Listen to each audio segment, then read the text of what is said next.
Blossoming Tribe, Flourishing Tribe. I am Amaya Tala, and I help people blossom and flourish. People and communities blossom and flourish in life. So I am here in Austin, Texas. I made it. If you've been watching my vlog, you know this is one of the plans of like where I wanted to go, because I saw so many signs to get here, and I didn't know it was in here. I know people who know people here, but none of them worked out. So I decided to book a camping spot in one of the camping places here, and I was a little apprehensive because I didn't bring any tent. I didn't bring sleeping bags. I didn't, only like a suitcase and some of my other things.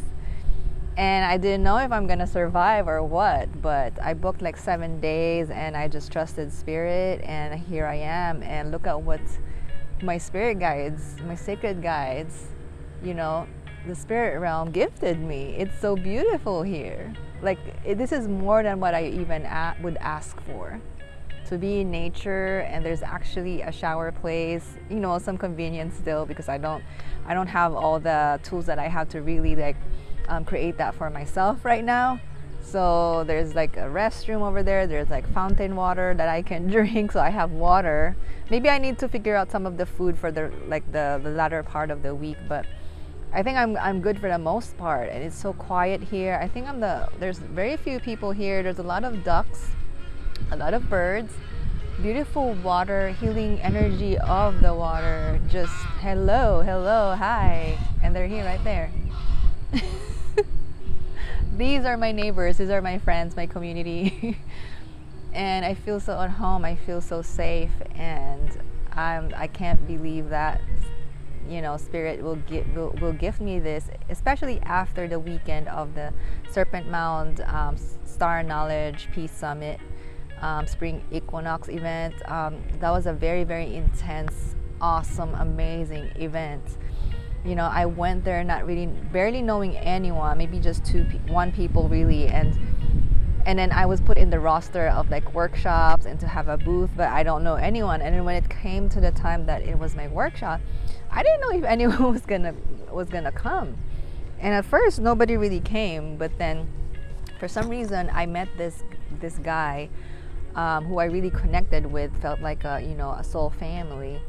And he was good at drumming, and I wanted to put that in my workshop to have, and I've always envisioned that, and I didn't know that the spirit or the divine is gonna send me this person who's gonna make that possible.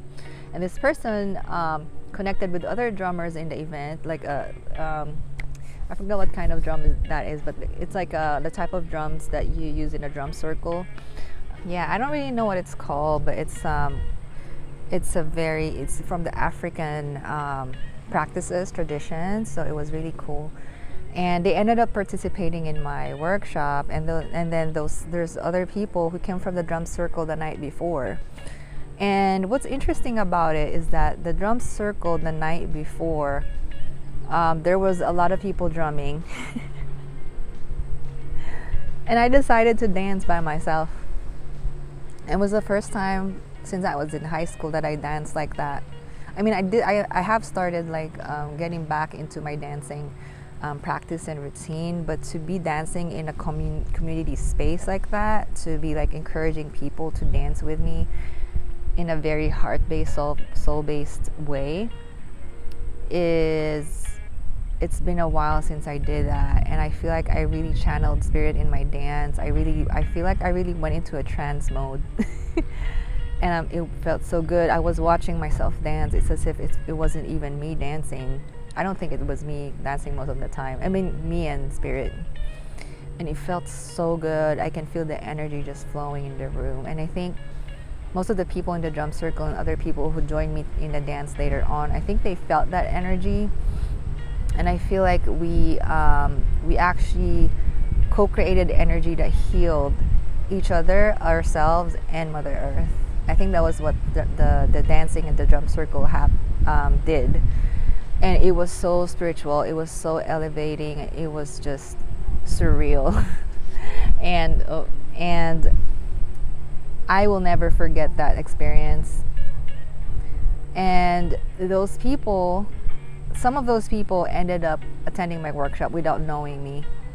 And they went into my circle in the workshop. I didn't even invite them. I didn't promote my workshop at all. I don't think people knew my workshop or knew what my workshop was going to be about. But somehow these people ended up in my workshop. 2 of them were just invited by the person who I met. The other ones just saw, like I laid out some, some blankets and some natural tools for the workshop, and they saw that and they gravitated. And then they called their friends, and they were the people in the drum circle. And it's funny because at first I thought nobody was gonna come, but then it ended up that these people, who are the perfect people for the workshop, were there.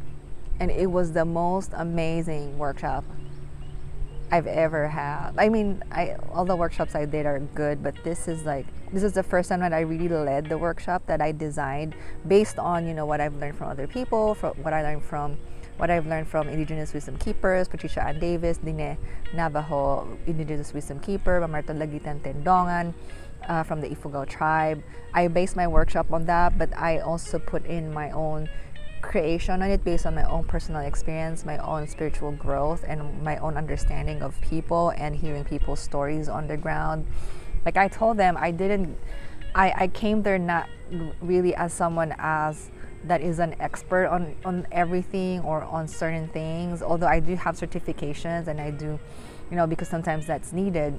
But I really came there as a human being, listening to people's stories, getting to know people on the ground, the community, what really is happening on the ground. I think that's really what I offered in that space. And because of that, we were able to really be real with each other. We were able to share our stories from our hearts, from our soul. And we were, because of matching that with like the Indigenous wisdom that I learned about healing, we really went into the cracks of the wounds that we have as humanity. And because we are Mother Earth in human form, we are healing Mother Earth through us. And when we heal, we're going to be better stewards for Mother Earth. And that's how we heal Mother Earth. That's one of the ways. So it was just so amazing how that happened. And I made friends I really deeply connected with, and we really see each other for the person, the being that we are. And just to think that I wasn't even supposed to be there. I was in Ohio for last year, but because of other things that came up, I didn't really end up in Serpent Mound. We were planning to go in Serpent Mound, but we didn't end up going there. But it seems like this year the universe decided that, Amaya, I am gonna bring you to Serpent Mound no matter what happens. And it's like I just knew someone who knew about the event, and that someone gave my bio to the organizer, and they didn't know me, but they put me in the schedule for some reason, I don't know what. And I was there, and I was sponsored. It was I was free. I mean, not totally, but the entrance was paid, but the booth was free. And it's just amazing how I ended up there. And it turned out to be, I listened to a tarot reading on YouTube before, like maybe a month before that, and it said that when I start being myself, that the people, oh whoa, waves, that my soul tribe is just gonna recognize me. And I feel like that's what happened in the event. I didn't really verbally state that, hey, here I am, see me, recognize me. I was just being myself. I was just dancing. I was just being myself. I was just, bringing my own presence to the event. And I think my soul tribe recognized me, and they gravitated towards me, and vice versa. I gravitated towards them. It's still a little weird, I think, even for all of us, because I think none of us really expected that to happen. And maybe a lot of them are still processing things. I'm still processing things, and I'm probably gonna be writing journals and stuff like that about this. And this is my first attempt, or to process everything. So it was just surreal that would happen, and I thought that was as if that was already, like, nothing can get better than that, right? But the next day, I went to the Serpent Mound sunrise. That was the Spring Equinox, sunrise of the Spring Equinox.